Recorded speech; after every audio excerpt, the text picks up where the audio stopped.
Hi all, very good morning. Let's get started with the today's session. Today's session is going to be we are going to discuss about the cost that incurs in Snowflake. Okay, in Snowflake, what are the services that the Snowflake provide? How we are going to consume? What do you mean by credits? And how we are going to consume credits? And what are the different services that incur credits consumption? Okay, we know that Snowflake provides certain services, and for that services we need to pay for the Snowflake. How we are going to pay for the Snowflake means based on the credits. Okay, initially we are going to purchase credits with Snowflake, and based on our consumption the credits gets consumed. Okay, so we have a Snowflake. We'll go to Snowflake and we purchase certain credits. If you create any of the trial account, it will be credited with, let me show you,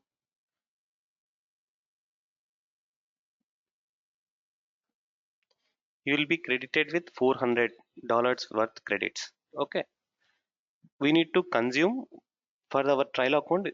Snowflake automatically credits $400 worth of credits to you. We need to, based upon our storage consumption, we are going to consume these 400 credits. Once we consume these 400 credits, again we need to upgrade and we need to pay with Snowflake, and we need to start working on that. Either let us consider we will get once, if we create the trial account, we will get the 30 days trial account with a 400 credits credited to our system, I mean to our account. Okay, so we have a Snowflake where we are going to purchase credits for the credits with Snowflake, and Snowflake provides us with three with different types of services. The services are going to be a storage and compute, and we have the data transfer. For these services, whatever the Snowflake provide, we have a associated cost with it. These associated cost is known as a storage cost, compute cost, and data transfer cost.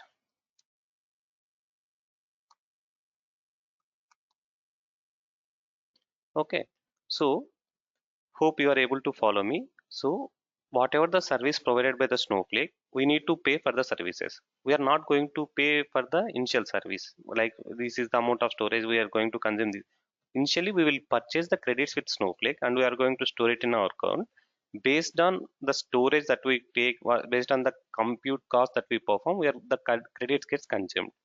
Okay, in Snowflake, these credit cards differs based on the different based on the three parameters. Okay, in Snowflake we have four different editions,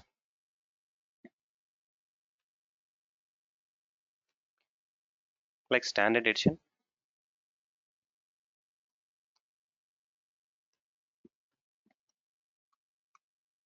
enterprise edition,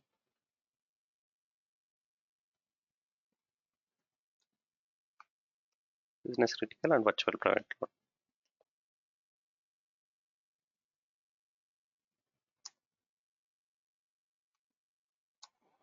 Okay, these we have four different editions, and we have the cloud partner. We need to choose from the cloud partner, either it could be AWS, Azure, or GCP, and we need to choose particular region. We have 21 regions for AWS, around 16 regions for Azure, and 4 regions for GCP. Okay, so based on the criteria that if you are going to choose standard edition with Azure and the different region with Azure, then the credit card is going to be different. Similarly, if you are going to choose enterprise edition with GCP and region with GCP, then it's going to be a different cost. I will show you one example.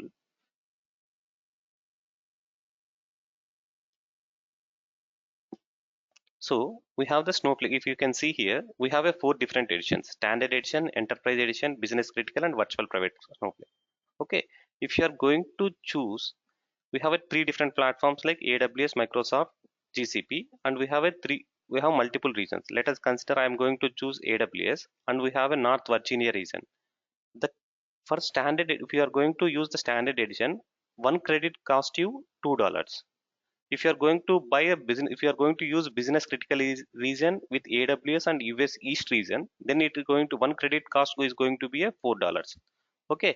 Likewise, let us switch to Azure, and we are going to use region London. Okay. Then automatically you can see here that the credit cost got changed. Standard edition is going to be a $2.70, whereas in previously with AWS and North Virginia region it's going to be a $2. Okay. Likewise, if you are going to choose with a cloud platform, we have around five different regions here, four different regions. If you pick any of the region, the credit cost varies. So you need to understand that here we need to understand that Snowflake provides certain services, which are the services are going to be a storage, compute, and data transfer services. For those services, we need to pay to Snowflake. How we are going to pay to Snowflake is initially we are going to buy certain credits from the Snowflake. These credit cost going to depend on three different factors. The three different factors are the edition that we are going to use, and the cloud partner we have chosen, and the reason that we are going to select. Okay. Based on this, the credit cost varies as per the reason, partner, and the edition. Hope everyone is able to follow. Any doubts how we are going to how the credit cost is defined, how the credit cost is calculated based on the edition, partner, and reason. Okay. Hope everyone is able to follow this concept, credit cost.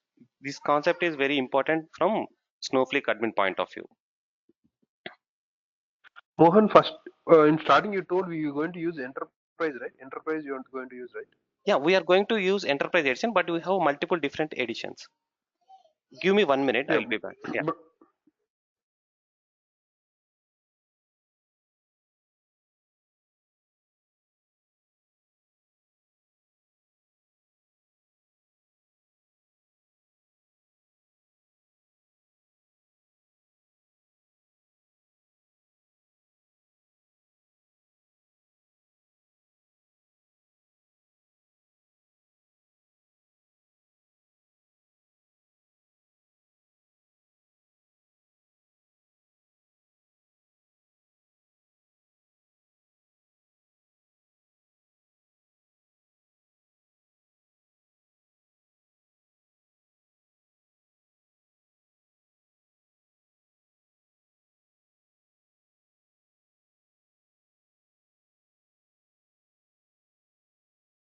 Yeah, sorry, please go ahead. Apologies. so we are going to use enterprise edition, right? Yeah, we are for a practice, and usually a lot of organizations use enterprise edition. Depending on the organization requirements, they will choose the different edition. Yes, but one more doubt. So now you want to go to for storage, right? So then you need to S3 or like in Azure you need containers like this, right? Different types. So in that case, so do you want to have the AWS account also, or no need? No need. Actually, here, if you are going to choose for the storage, if you are going to choose, let us consider that. Let us consider that we have chosen cloud partner as a AWS. Okay. Okay. AWS. Here, the data we are going to store data in the databases, right? Yes. Okay. S3 is a bucket. It's a file storage. Okay. Okay. Internally, so whatever the data that we load into tables, we have chosen AWS as a partner. But internally, Snowflake manages how the data is going to store in AWS. We are not going to bother about that. But the data will be in AWS. Okay. So How it is going to store internally, we are not going to bother about that. okay. Okay. So you don't need to have different account then again AWS account, right? Exactly. So it's going to be internally built. Internally built it. Okay. When we need to have a S3 AWS S3 account means, let us consider we are performing any of the ETL transactions. Okay. So we are going to load entire OLTP data into S3 bucket in a file format. Then we need to have we are going to store files as a temporary data in a S3 bucket. From S3, then we are going to move data into databases. Then we need to have a AWS S3 account. Able to Okay. get me? Am I Can you clear? come again? This was just missed the point. Okay. Okay. No, just So come again. okay. Here let us consider that we have a cloud partners, right? AWS and Azure and GCP. Yeah. Okay. So once the data get loaded into Snowflake, we have chosen either a AWS or Azure as our cloud partner. Once the data get loaded into Snowflake, we don't know how internally Snowflake is managed, how internally it's going to store our data. It will take care, it will be in definitely in the AWS, but how internally it's going to store, we are not aware of it. Okay, let us consider we need to move data into Snowflake, right? Moving data into Yes, Snowflake, and one more doubt. yes, yes, Yeah, one more. Yeah, so how can we define say, AWS or Azure? So you told like it automatically stores, right? The Snowflake is automatically going to store. yes, So exactly. we know that it's AWS or Azure. Which one is going to store that is Snowflake? So Hmm. we're going to know that, or it's not. We're not we going are to know going that. to we are going to select our cloud partner. We need to definitely, Snowflake enforces us to choose our cloud partner where our data is going to reside in either AWS, Azure or GCP, and we need to select the region also, sorry, region. In which region? We have multiple Okay. regions, right? So if you can see here, while creating the Snowflake accounts itself, give me a minute. Here we need to select the platform. Either we need to select whether it's going to be AWS, Azure or GCP. We need to select the platform in which we are going to work. And again, we need to choose based on the, I mean to say, some organizations have some requirements. In US organizations, there is a law enforcement that their data need to be stored in particular regions in one state. So they will choose the region as per the organization data policies and everything. Okay. Okay. Okay, this is how, once if you get chosen here, thus our Snowflake account resides in AWS and Canada Central. Okay, this is how the Snowflake point of view works. Okay, now let us consider we are going to our organizations have a different AWS account in different region. Okay, so don't here forget about everything. Here take care about the platform and region and S3 bucket. In AWS, we have a Asia Pacific CL region and we have a S3 bucket here. So we are going to establish connection to this S3 bucket and load data into which region, which whatever the region that we have chosen earlier. From there, we are going to ingress the data into this particular region, and this internally Snowflake manages. But Snowflake doesn't manage the AWS account. Okay, Okay. here we have two verticals. Hope you are able to follow. Yeah, yeah. The data which is present in the Snowflake is going to take care. But Snowflake doesn't bother about what is the data that is coming into S3 bucket. We are we need to push the data from S3 to Snowflake account on whichever the cloud partner that we have chosen. Okay, Okay. yeah, yeah. Hmm. Here we are speaking about the credits, right? So this credit cost, I mean to say, one credit is going to cost us $2.60 in AWS EU this region account. Similarly, if you are going to switch Google Cloud Platform and for a Europe West region, then it's going to be a $2.70 for one credit. Okay, this is how we need to purchase the credit, and these credits are going to consume based on the services that we use. The services could be like storage, compute, data transfer. We will discuss about this. What are the different compute cost, what are the storage cost available? Okay, hope everyone is clear about the credits. How credits, how what is the price of one credit, how price of one credit is calculated? The price of one credit is calculated based on three criteria, three different parameters. It's a edition and our cloud partner and the reason that we are going to choose. Okay. Hope everyone is able to follow and got what do you mean by a credit. No, any doubts? Yeah. So here Snowflake provides us three different major services. One is a storage, compute, and data transfer. Okay, now let's discuss about how storage cost is calculated.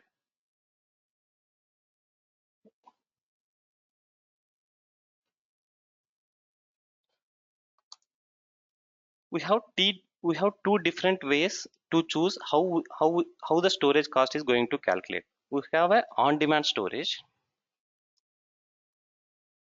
We can choose on-demand storage or predefined capacity storage. I will explain you what are both these terms. Okay, in storage cost we have a two ways of choosing our storage cost. One is a on-demand storage and predefined capacity storage. On-demand storage means, let us consider we have a scenario. Today we have 1 GB of data. We are going to pay only for 1 GB of data storage cost. And tomorrow we are going to have a 10 GB of data. We are going to pay only 10 GB of data per that storage. Whereas in the predefined capacity storage, we are going to buy the storage capacity. Let us consider that we are going to buy the storage capacity for 100 GB. So whether we are going to store 1 GB or 2 GB doesn't matter. At the end of the month, we are going to pay for 100 GB. We are going to just buying the space for 100 GB initially. Then it does Snowflake doesn't matter whether we are going to store it or not. It's going to cost us. We are going to pay for 100 GB. But whereas in the on demand, we are going if you are going to store for 1 GB, we will pay for 1 GB, and based on the increasing on the size, we are going to the cost varies and we are going to pay for that. Even the storage cost also varies based upon the region and cloud partner. Let me show you that. Okay, we have two different types of pricings like on demand and pre-purchased capacity. In on demand, we will go as this is the best way. We will start with the whatever the GB that you are going to store in the Snowflake account. We are going to pay for that. Let us consider a scenario. If you are going to see here, this is the reason which shows for US East AWS platform. It is going to cost us $40 for 1 TB. If you are going to store 40, I mean to say 1 TB of data, then it will cost us $40. Let us consider capacity storage. It is going to cost us just $23 for TB when we pay initially. Let us consider our requirement was store our requirement was to store 100 TB of data. We are going to purchase upfront. Then we are going to consume. Then we are going to pay 23 into 100, $2,300 is going to cost us. Whereas here, if we are not going to store we are going to store 40 we are going to store same 23 terabytes of data, and we are going to 1 terabyte costs us 40 TB. Hope you are able to follow this one. I will show you one scenario where it will be able to understand. Here we have one scenario where we have the necessity to store 1 TB of storage. Okay, let us consider on the on demand how it works on the on demand storage and capacity storage. Okay, first let's move to the understand capacity storage. In the capacity storage, we are not going to bother about daily data storage and all. Just we will buy upfront. We will buy for 1 TB of storage in Snowflake, and whether we store 100 GB or 200 GB doesn't matter, but we are going to pay for the 1 TB of data. But whereas in the on-demand storage, it varies. Let us consider we have a scenario where we are going to store just 100 GB of data, then we are going to pay only $4. And there is a scenario where the price we are going to requirement where we are going to store up to 800 GB, then we are going to pay only $32. Okay, so what is the best mechanism to choose the pricing method? The storage methodology is, initially we will start with the on demand. Once we get once we get the opportunity and we are able to understand our capacity requirement, then we will switch to the capacity storage. We will move to the capacity storage based on the way that we based on the capacity that we may require. Hope you able to understand. Any doubts? What do you mean by on demand storage and capacity storage? Capacity is nothing but we are going to upfront, we are going to buy the capacity, and we are not going to bother much. We need to pay for whether we use the data or not, whether we are going to store data or not. But whereas in terms of on demand storage, we only pay for the storage that we are going to store in Snowflake. Hope everyone is able to understand this. If not, please. Which one we will use this in real? In real time, actually we will go with the on demand. Initially everyone will start with the on demand. Why? Because we don't know, right? Actually, how would be our data? What could be the data that we are going to store in Snowflake? If we are sure, very much pretty sure that based on our earlier OLAP systems, if we are pretty sure that we have a certain TB or petabytes of data, then we will go with the predefined capacity, as it will be for a less cost initially. As we are going to pay upfront, we are going to buy the capacity. Usually, we will start with the on demand based. if you are we'll start with the on demand. Once our solution is entirely ready and we have good reasoning about the amount of storage that we are going to use, then we will switch to the predefined capacity. Okay. How can we know that this much of data we need, and how this much of storage capacity Yeah, want to good. do this project, or how can we know that, and how can we analyze that? Okay. So It will be take care of someone. yes, yeah, good question. Actually, there is a scenario here. You are asking about that how we are going to estimate our data storage requirement, right? That was your question, right? Okay. So the Yes, data storage, yes. yeah, the data storage requirement, let us consider that you are going to work on the data migration project. Okay. Let us consider that if we are working on the data migration project, here we have already OLAP system. Okay. Let us consider our OLAP system is Teradata. We have 5 petabytes of data, okay, in our Teradata. So we are pretty sure that we require storage capacity which is very much close to around 5 petabytes of data or 6 petabytes. So in this case we are very sure that we are going to occupy 6 petabytes of data in Snowflake. So if upfront we are going to purchase this capacity, then our cost will be less. Okay. And let us consider the different scenario where we don't have any OLAP system and we are starting from scratch in Snowflake. We are starting from the scratch from OLAP systems. So we are not sure how much data we are going to require in Snowflake. So we will go with the on-demand storage. We'll start building our, we'll start building, pushing the data into Snowflake like 10 GB on first month 10 GB, next 20 GB like that. Then it will reach to the 1 TB of data.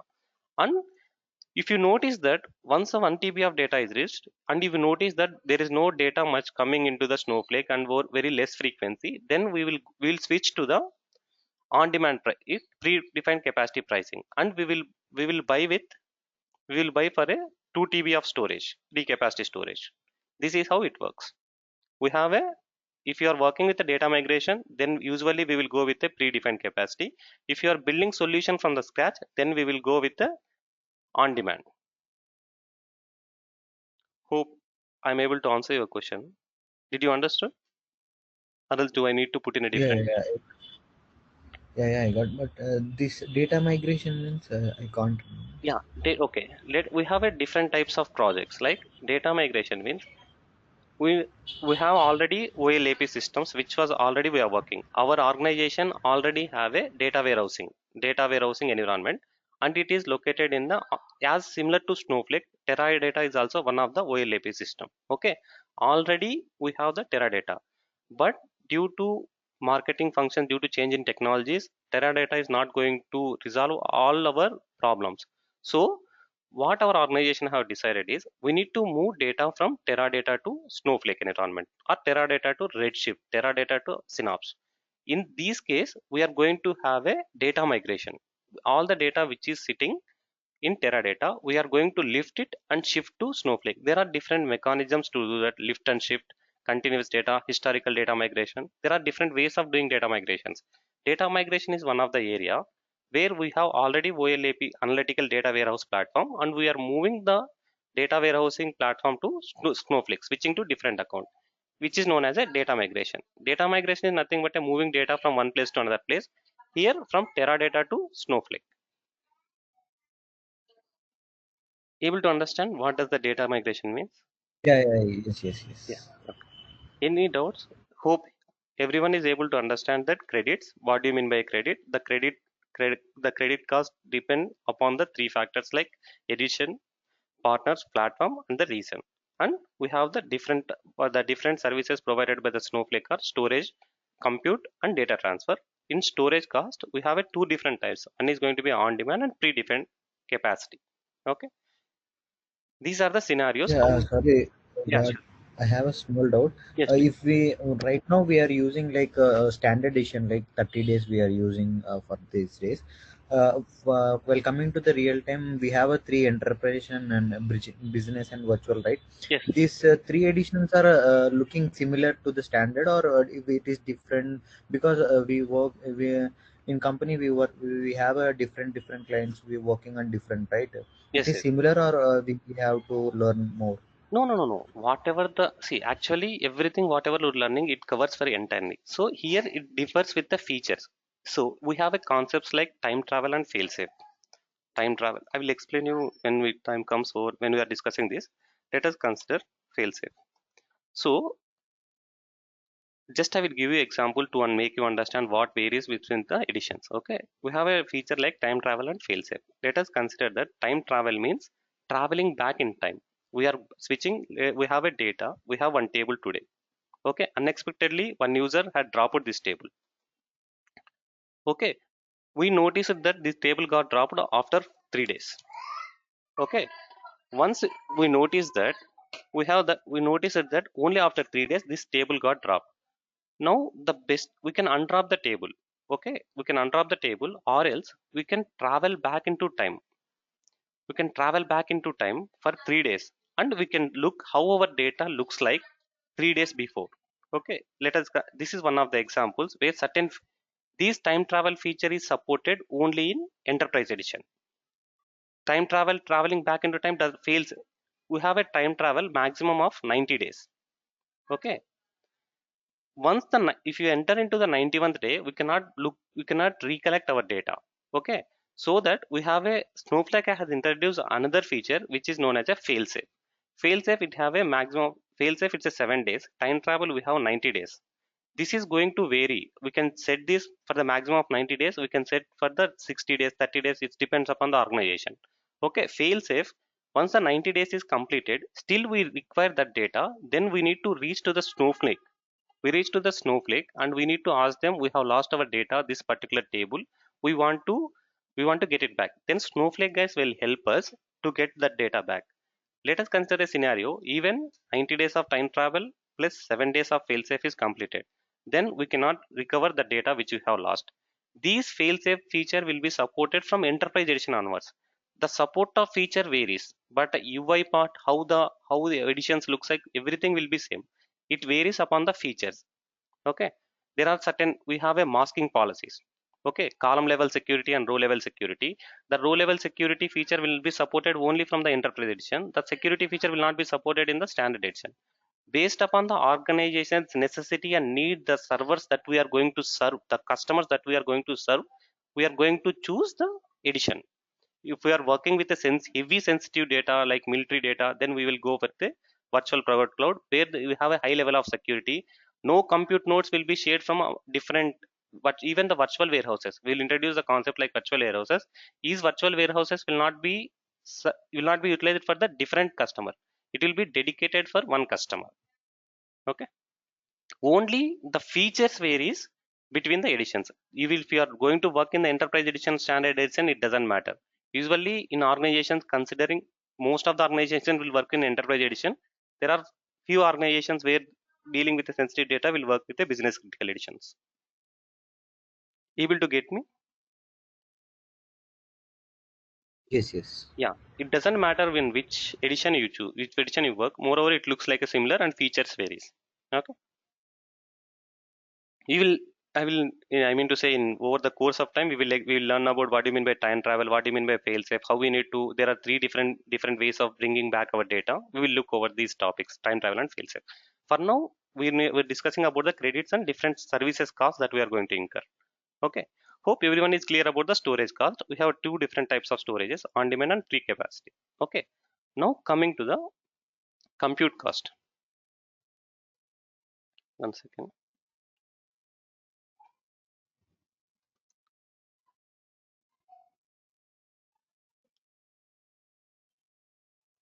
We have a compute cost, and second cost is going to be a storage cost and compute cost. Okay, hope everyone is able to remember the architecture. We have a three different layers.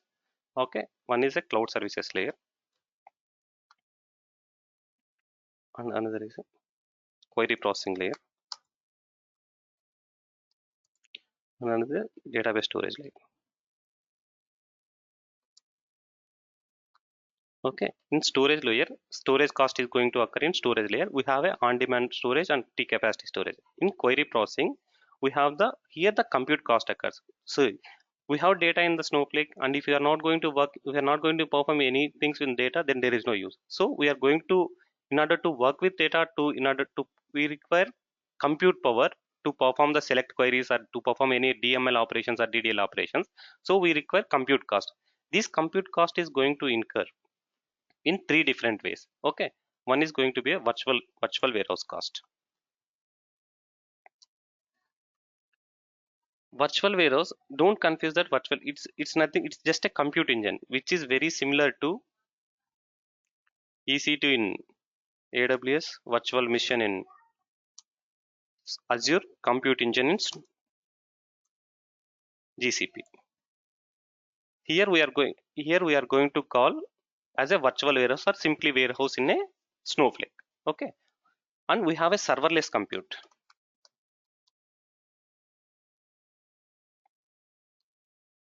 and we have a cloud, so we have the cloud services cost also. As the data storage cost in certain way, the compute cost is going to incur for, if you are going to work with a virtual warehouse, then we are going to incur the compute cost. If you are going to utilize the serverless compute, there are few concepts where the serverless compute, we are not going to define any of the virtual warehouse. We don't suggest the Snowflake to use this particular warehouse. For Snowpipe is a auto ingestion of data. We will discuss how the Snowpipe. Here we have from S3 to, let us consider that we are going to establish an integration from S3 to Snowflake. Automatically, once the data file arrives in a S3 bucket, notification is triggered and the data is automatically moved into, it's a auto ingestion. Snowpipe is used to for a auto ingestion of data from external cloud service providers to the Snowflake. Okay, we will explain this, we will discuss in more detail in future. Okay, we have a clustering, auto clustering. If you have, we have mentioned about the, if auto clustering, there is a concept like clustering concept. It's a reorganization of our data in the tables. Snowflake internally uses its own compute power to do auto clustering, which is known as a serverless compute. If Snowflake is using Snowpipe, then it's going to use the serverless compute. For this, the cost is going to incur and it is going to be calculated in the compute cost. Okay, there is a cloud services layer. So Snowflake is providing us certain services for the query processing and storage of data. For this service that the Snowflake provide, it is going to charge us. Okay. Usually, how the way the cloud services credits is consumed in a different manner. I will explain you this about this. First, let's move into the cloud services cost. Okay. So we have a scenario where when the cloud services cost is going to occur. Usually Snowflake doesn't charge for the cloud services layer. It only charges when the utilization of all the services is going to be, the cloud services cost is going to be greater than 10%. Okay. So let us consider scenario. We have, for for this current day, we have consumed 100 credits. Okay, and the 10% of it is 10 credits. Okay, in order to perform all these tasks, Snowflake had utilized the cloud services layer like allowing accessing and authentication access, and as well as the metadata management, infrastructure management. In order to provide the service for these 100 credits, Snowflake has utilized the 10 credits, which is the 10% of it. If it is 10% of the daily data consumption, it doesn't provide you any, it doesn't make you any cost. Let us consider on the other day we have a 100 days consumption, and we are going to, the cloud services layer incurred a cost of 15 credits to provide us this 100 credit services. Snowflake has, cloud services layer utilized the 15 credits to provide us services. So snowflake will Snowflake will ask you to pay for 5 credits. It will automatically decrease the 10 credits, which is 10% of this, and if it is more than 10%, Snowflake will ask you to pay for the 5 credits. Hope you are able to follow this. This is little typical. Let me know if you are not able to understand. I will explain you once again. Okay. Here we have a different services in the cloud services layer. Okay, the services are like virtual warehouse, serverless compute, and cloud services. Okay, so if let us consider a scenario on particular day, to perform the serverless compute virtual warehouse, we are going to incur the 100 credits cost. Once the 100 credit cost is, the 10% of it is going to be a 10 credits. If it is equal to 10 credits, cloud services layers or services provided by cloud services is equal to 10 credits, it doesn't ask you to pay anything. Okay, among the other day, we are going to consume 100 credits for the virtual warehouse and serverless compute, and the cloud services are provided this service by consuming 15 credits. So Snowflake will ask you to pay for the 5 credits, which is above 10% of the 100 credits consumed. Okay, hope able to follow me. I will show you one example as well. So here, this is how the credit cost is consumed for the cloud services layer. Let us consider on particular day, credit consumed was 100 credits. Cloud services credits used was a 20. So 20% of is going to be a 20, right? 20 credits. So automatically it will reduce the 10 credits and it will ask you to pay for the 10 extra credits. So totally you are going to pay for the 110 credits. If it is going to be less than here 80%, 10% is going to be 8 credits, so we have incurred only 5 credits, so it is going to automatically reduce and it will ask to pay only for the 80 credits. This is how the cloud services cost is calculated. Hope you able to understand it. Any doubts here? How the cloud services layer you is going to calculate? Is this mandatory to remember this cloud services what we are using? Actually, if you are in a admin perspective, it's very simple concept. I may be while listening to first name, it may sounds difficult, but actually it's a very simple concept. If you are working in an admin perspective and admin point of view, definitely you need to everything will be show up in a everything will show up automatically in the system. But you need to understand, it's a damn sure if you are going to for a Snowflake admin interview, definitely cost is going to be a damn sure question. You need to understand this concept, how the clouds where the question is going, the question that you are going to ask, that they are going to ask, whether cloud services layer incurs cost or not. It only incurs when it's going to be a daily usage is greater than 10% of the total warehouse consumption increase, then you are going to get the charge for it. It's not mandatory to, it's mandatory to understand the concept, it's not mandatory to understand the numbers. Okay, it's a very If a greater than 10% only we use, then only they'll increase the cost. they, Other than yeah, they will ask they us to don't. pay. But let us consider here we have a, let us consider we have 22, we have consumed 200 credits for the query processing. Okay, so for in order to take care of this query processing, cloud services has consumed 20% of it. Okay, 20 credits it has consumed. Snowflake will ask you to pay which is greater than 10%. So 20 means here it will ask you to pay for the 10 credits. It don't ask you to pay for the 20 credits, it will ask you to pay 10 credits which is greater than 10%. Okay, not able to understand? Hello? Little bit.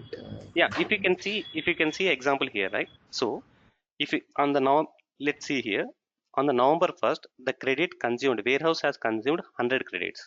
Okay, so in order to provide service for the warehouse, cloud services layer used 20 credits consumed in order to, so it's like in order to provide you service, I consume certain credits. It cost me little bit to provide you service. The cost that incurred to me was 20 credits. To provide you 100 credits of service, it had costed me 20 credits of service. Okay. So what Snowflake does is it will ask you to pay only which, if it is about 20%, it will ask you to pay what which is more than amount of 20%. See, if you can see here, the 100 credits you consumed, right? The 10% of is going to be a 10. Okay, hope, but you have the services are consumed 20 credits which is greater than 10%, 10 credits, so additional 10 units, total 110 we need to pay. Still not able to understand? Yeah, yeah, yeah. Yes, yes, yes. I got it. Got it, right? Actually, it's pretty simple. Its concept is very simple. Just I may be wording little difficult here as it is listening. You are listening to the first time as well. So let us consider. I'm just for the sake of understanding for everyone. Just I will give you a basic understanding. So here, let me give you an example. Here, you are going to consume. For us, you are going to let us consider the your 100 coffee of 100 rupees, right? Okay, I am selling a coffee. It cost me 100 rupees. Okay, I'm selling you for the 100 rupees. To provide coffee for you 100 rupees, I'm going to incur certain services. So that services cost is going to be a 20 rupees. I have my services to provide you services of worth 100 rupees. My services cost is going to be 20 rupees. Total it is going to be a 120 credits. But Snowflake don't ask you to pay 120 120 rupees. Instead of that, they are going to give discount of, if it is less than 10% of 100 rupees, there is no need. 10% means 10 credits. If it is 10, if my service is 10 rupees, you can pay directly 100 rupees. As my service is 20 rupees, just we need to pay additional of 10 rupees, which is a 110. Okay, it's a pretty simple. It's not, if it is greater than Yeah. 10% only, then we need to pay. Okay, this is how the cloud services work. And in compute layer, it is going to be it's going to be cost as a per second billing. Per second billing in the sense that, yeah, it is going to be a per second billing. Let us consider an example or scenario where we have a virtual warehouse. We have a virtual warehouse and virtual. What do you mean virtual warehouse? And we will discuss about that. Let us consider a scenario. We have a one compute mission. How this compute mission cost is incurred, we are going to calculate in seconds. For the first 1 minute, it is going to charge you for the entire. Let us consider if you're going to start. If you are going to start a virtual warehouse and you are going to run for a 30 seconds. Okay, that it will cost you for the 1 minute. And if you are going to run for the virtual machine for 61 seconds, then it is going to cost you for 1 minute plus 1 second. The initial 0 to 60 seconds, whether you are going to run for the 45 seconds or 59 seconds, it will make you to pay for the 60 seconds. From the next 1 minute onwards, then you are going to pay for the 1 minute plus 1 second. Okay, there is let us consider a scenario where after we have executed one warehouse for 1 hour 30 minutes. Okay, then we are going to pay for the 1 hour 30 minutes, and after a few minutes you have turned on turned on virtual machine and executed for 45 seconds, so you need to pay for the 60 seconds. And again after certain time you have turned on the virtual machine for 30 seconds, then again also you need to pay for the 60 seconds. Okay, once if you turn on, you need to pay for the 1 minute billing. Hope you able to get me how we are going to pay for the virtual warehouses. Any doubts here? The initial minute 0 to 60 seconds, it's going to be the same cost. Once the six once the zero one if once the 1 minute changes, then we are going to pay in seconds. Okay, let us, if you are going to continuously run for 10 minutes, we are going to pay for 10 minutes only. But if you are going to run a warehouse for 10 minutes 30 seconds, we are going to pay additionally for only 10 minutes 30 seconds only. Hope you are able to get it, how this works, virtual warehouse execution works. Yes. Okay, yeah, we have a this virtual the compute cost is going to incur in three different ways: virtual warehouse, serverless compute, and cloud services layer. Okay. and we have a and we have another service. This is a cloud services layer. This cloud services layer is going to incur the cost based only the 10 when the price is going to be at greater than 10%. Okay, there is another cost that will be incurred other than the storage cost. There is another cost. We have discussed about the storage cost. We have discussed about the compute cost. There is another type of cost which is known as a data transfer cost. So, okay, Snowflake doesn't make you to pay anything that you bring into the Snowflake. We have a concept like ingress and egress. Ingress is means Fetching data into Snowflake, moving data out of Snowflake is another egress. Fetching data into Snowflake, pushing data into Snowflake is an egress. So how much data you push, it doesn't make you pay. Suppose if you want to push data out of Snowflake into any of the cloud provider like S3 bucket, okay, or else Azure container, then the data transfer cost is going to incur. Only it makes you to cost for the egress. Moving data out of Snowflake, it will make you pay. Okay, it will make you pay to moving out of data. And there is a certain scenarios where organization will try to replicate the data in a, for the worst case scenarios, organization will make you will they try to replicate the data. For the data replication we need to pay, as we are going to entirely replicate, we are going to you are not cloning, we are entirely replicating, we are physically copying entirely different data. For the, if it only make you to cost when we are going to move to different cloud vendor, different cloud or different region.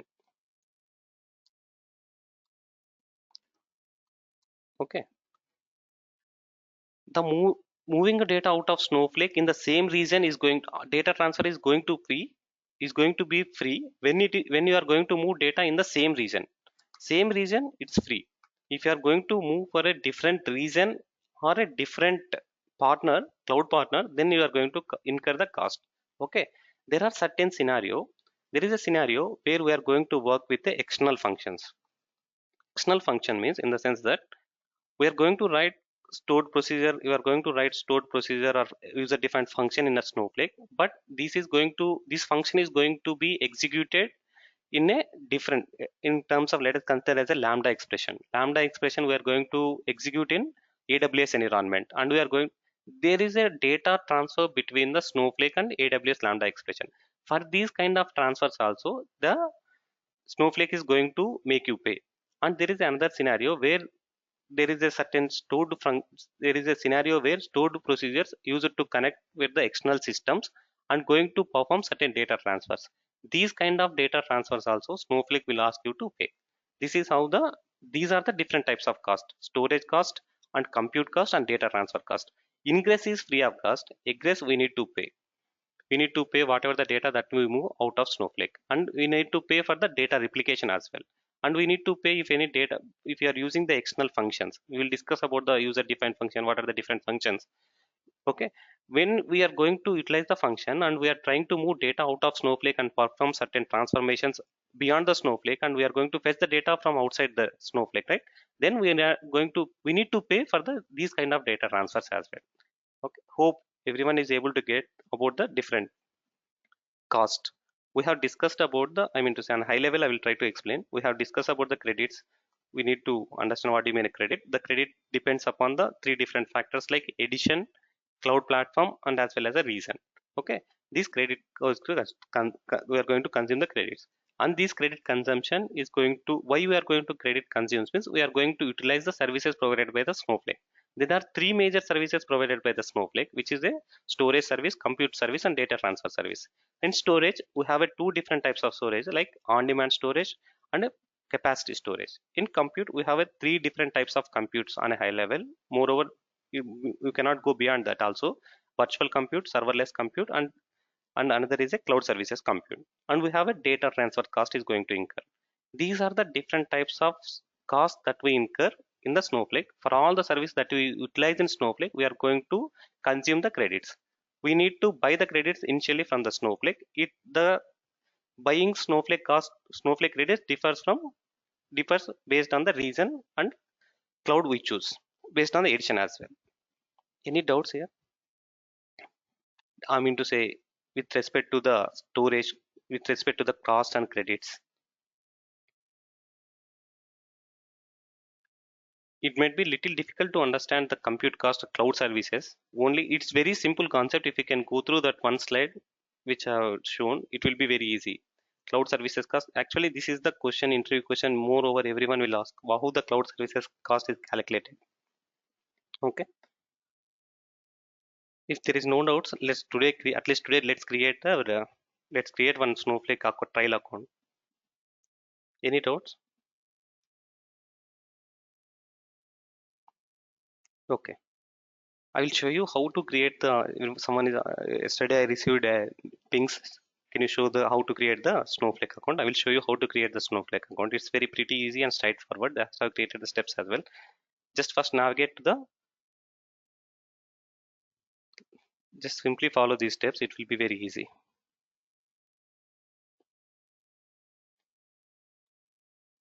If you can hear, if you navigate to this URL, here you have an option like start for free. Here you can give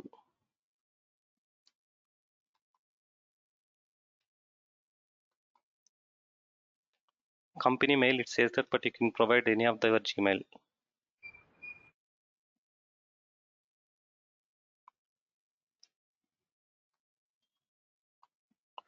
Here you can choose, just click continue here. So here it will shows for the standard edition enterprise business critical. It was not showing the virtual private cloud. That is a highly secured environment, different VPN is required. So here we need to choose our edition, on which edition we are going to create this trial account, either standard edition, enterprise or business critical cloud. For time being it's okay, you can, it's enterprise edition, what all the features we are going to work with, enterprise edition is sufficient. It's a defaulted, and you can choose the enterprise edition if it is not default in your system. Okay, here if you can see here, Snowflake always works only with the three cloud platforms: Azure, AWS and cloud, Google Cloud. Here you can choose as per your convenience, based on your understanding. It's okay to define anything, as we are not going to work either with Azure, AWS or GCP. Internally Snowflake take care how the data is resided in the cloud. Okay, you can choose either AWS, Azure or GCP. I am choosing AWS. Here for trial versions it will not show all the regions, it will show only limited regions for the trial version. You can choose at is, as Singapore is close to us, just I am choosing the Singapore here. Okay, just click on get. So here able to, here we have a whatever we have discussed, right? How the cost varies, cost depends upon the Snowflake edition and cloud partner and the region, whatever the three different parameters that we, how the cost is going for, we are going to select all these three while creating the account. Okay, let's click on get started. You can skip, you can skip, this is just a questionnaire, you can skip everything and automatically. So one may, it will be, mail ID will be pushed to, just we need to account, we need to activate the account which we received in the our mail.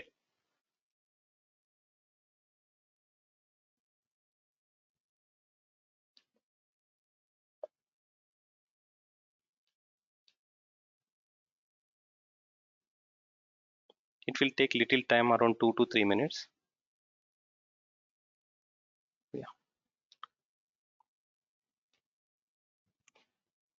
you can preserve this if required. This is how we can access, even if required you can preserve this as well.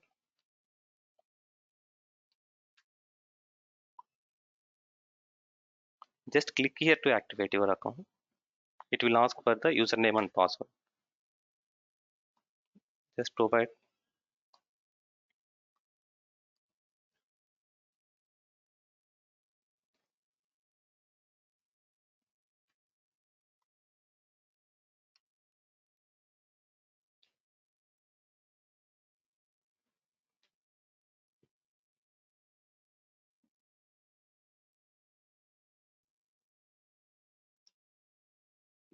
So this is how we have discussed the snow site web, right?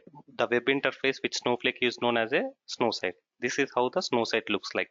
Here you have a three panels like user panel, navigation menu, and as well as a content here. Here if you can, here you have the navigation menu where you can navigate to the different,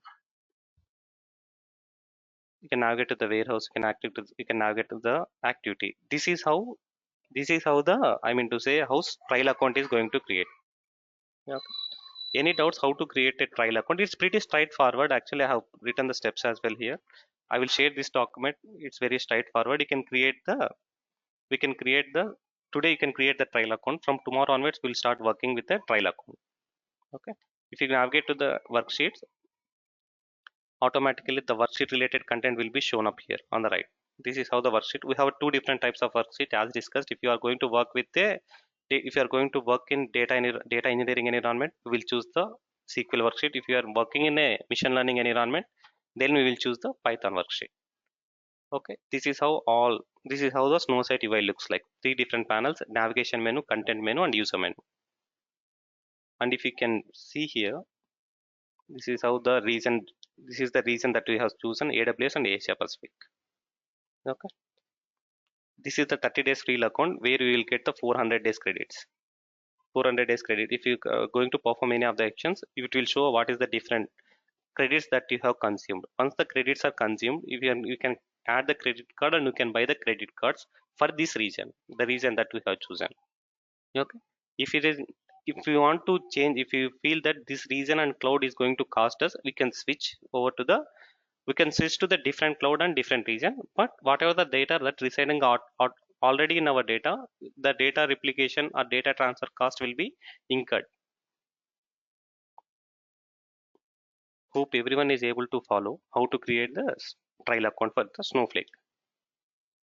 Any doubts here so far?